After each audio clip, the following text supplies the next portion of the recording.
laughed to see how cunningly I thrust it in. I moved it slowly, very slowly, so that I might not disturb the old man's sleep. It took me an hour to place my whole head within the opening so far that I could see him as he lay upon his bed. Ha! Would a madman have been so wise at this? And then, when my head was well in the room, I undid the lantern cautiously, oh so cautiously, for the hinges creaked. I undid it just so much that a single thin ray fell upon the vulture eye.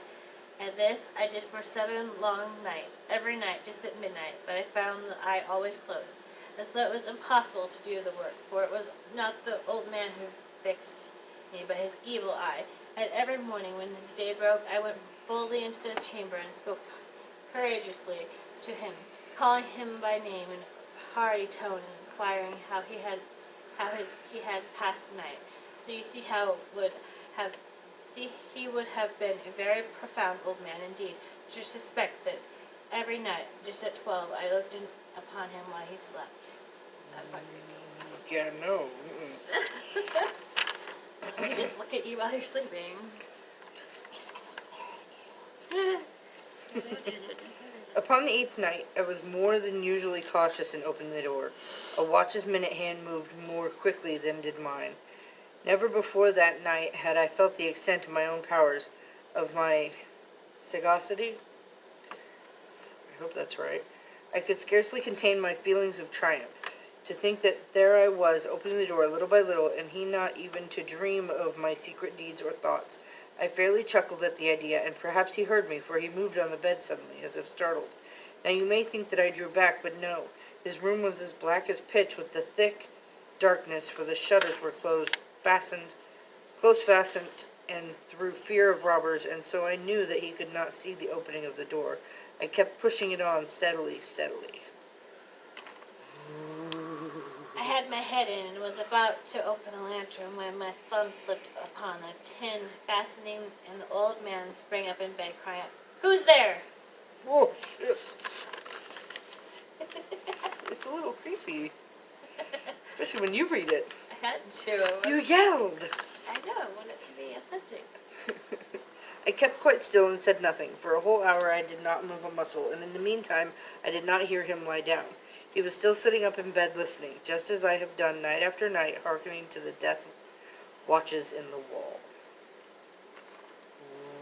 Personally, I had heard a slight groan, and knew it was a groan of mortal terror. It was not a groan of pain or grief, oh no. It is a low, stifled sound that arises from the bottom of the soul when overcharged with awe. I knew the sound well. Many a night, just at midnight, when all the world slept, it was welled up from my own bosom, deepening with his dreadful echo. The terrors that distracted me, I say I knew it well. I knew what the old man felt, and pitied him. Although I chuckled at heart, I knew that he had been lying awake ever since the first slight noise, when I had turned in the bed. His fears had been ever since growing upon him, and he had been trying to fancy them causeless, but could not. He had been saying to himself, "It is nothing but the wind in the chimney. It is only a mouse crossing the floor. It is merely a cricket which has made this single chirp." Yes, yes, he had been trying to comfort himself with this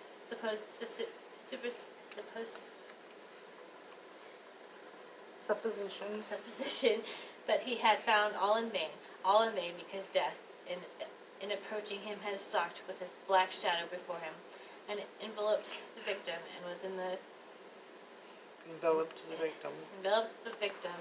it was the mournful influence of the unperceived shadow that caused him to feel, although he neither saw nor heard, to feel the presence of my head within the room. Just his head.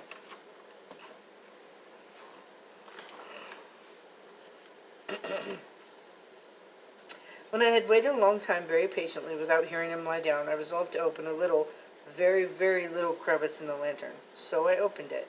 You could not imagine how stealthily, until at length a single dim ray, like the thread of the spider, shot out from the crevice and fell full upon the vulture eye.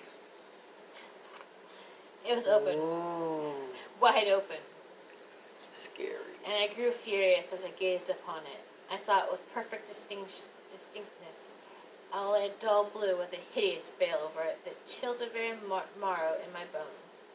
But I could see nothing else of the old man's face or person, for I had directed the ray as if instinct precisely upon the damned spot. And then I have not told you that what you mistake for madness is but over acuteness of the senses. Now I say there came to my ears a low, dull, quick sound, such as a watch makes when enveloped in cotton. I knew that sound well, too. It was the beating of the old man's heart. It increased my fury, as the beating of the drum stimulates the soldier into the courage.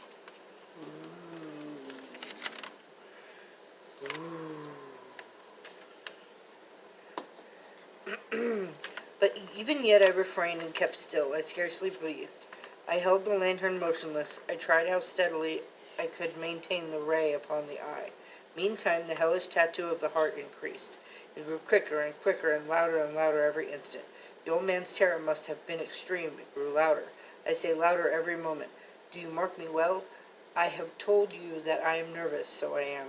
And now at the dead hour of the night, amid the dreadful silence of that old house, so strange a noise as this excited me to uncontrollable terror. Yet for some minutes longer I refrained and stood still, but the beating grew louder. I thought the heart must burst, and now a new anxiety seized me. The sound would be heard by a neighbor. The old man's hour had come with a loud yell. I threw open the lantern and leaped into the room. He shrieked once. Ah! Only once. That's silly. I'm sorry, that's silly. That was funny. In an instant, I dragged him to the floor and pulled the heavy bed over him. I then smiled gaily to find the deed so far done. But for many minutes the heart beat on with a muffled sound. This, however, did not vex me. It would not be heard through the wall. At length it ceased. The old man was dead. I removed the bed and examined the corpse. Yes, he was stone dead. I placed my hand upon the heart and held it there many minutes. There was no pulsation. He was stone dead. His eye would trouble me no more. You could have the heart beating the whole time on your phone. Good. Totally could. You should. That's good.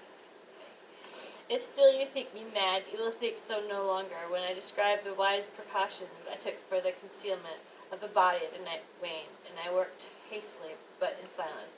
First of all, I dismembered the corpse. I cut off the head and the arms and the legs. That's awful.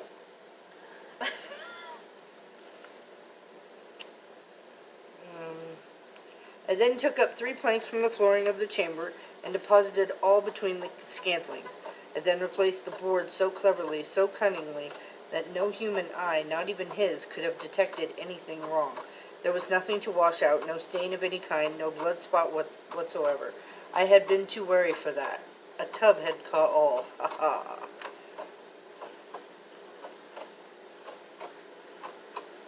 When I had made an end of these labors, it was 4 o'clock. I still hard at midnight. That's still dark at midnight. As the bell sounded the hour, came a knocking at the street door. I went down to open it with a light heart. For what I had not to fear, there entered 3 men who introduced themselves with perfect suavity as officers of the police. A shriek had been heard by a neighbor during the night. Suspicion of foul play had been aroused. Information had been lodged at the police office, and the officers, had been deputed to search premises. What did you say to me? I said you should have knocked. The police Oh. knocked. I'm sorry, I wasn't listening exactly. I smiled, for what had I to fear? I bade the gentleman welcome. The shriek, I said, was my own in a dream. The old man I mentioned was absent in the country. I took my visitors all over the house. I bade them search well. I led them at length to his chamber. I showed them his treasures, secure, undisturbed. In the enthusiasm of my confidence, I brought chairs into the room, and desired them here to rest from their fatigues, while I myself, in the wild audacity of my perfect triumph, placed my own seat upon the very spot beneath which reposed the corpse of the victim. The officers were satisfied my manner had convinced them. I was singularly Singularly. at ease. They sat, and while I answered cheerily, they chatted of familiar things, but ere long I felt myself getting pale, and wished them gone. My head ached, and I fancied a ringing in my ears. But still they sat and still chatted. The ringing became more distinct. It continued and became more distinct. I talked more freely to get rid of the feeling, but it continued and gained definiteness, until at length I found that the noise was not within my ears.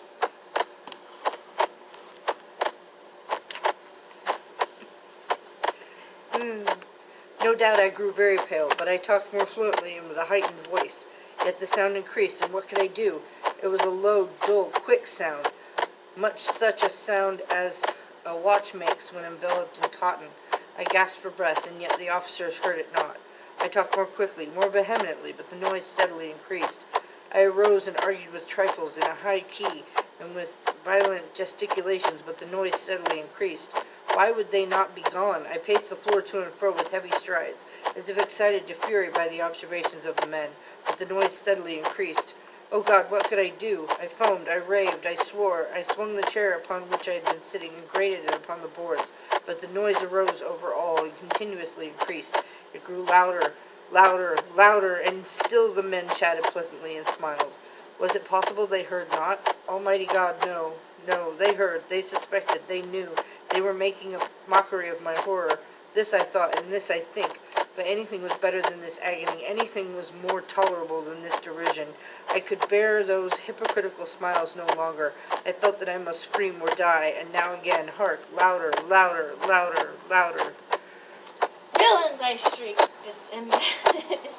dissembled no more. I admit the deed. Tear up the planks. Here is the beating of his hideous heart. Is that it? Okay, that was awesome. Like and subscribe, you guys. We were just trying to have some fun. Some good old school Girl of Poe. Oh my God, it's so awesome. I think we're on day 7 and Scaraween. Is it day 7 already? Good God. I think so. Yeah, It's it a day is. today. It is. Like and subscribe. It is day 7. Holy crap. We got more videos coming up. And arts and crafts we might just do by ourselves. And we're definitely doing cooking at some point. We're gonna do a pumpkin spice thing. We're gonna try a bunch of pumpkin spice stuff. Make some cookies and stuff. It'll be fun. Let me know what your guys' favorite Girl of Poe is.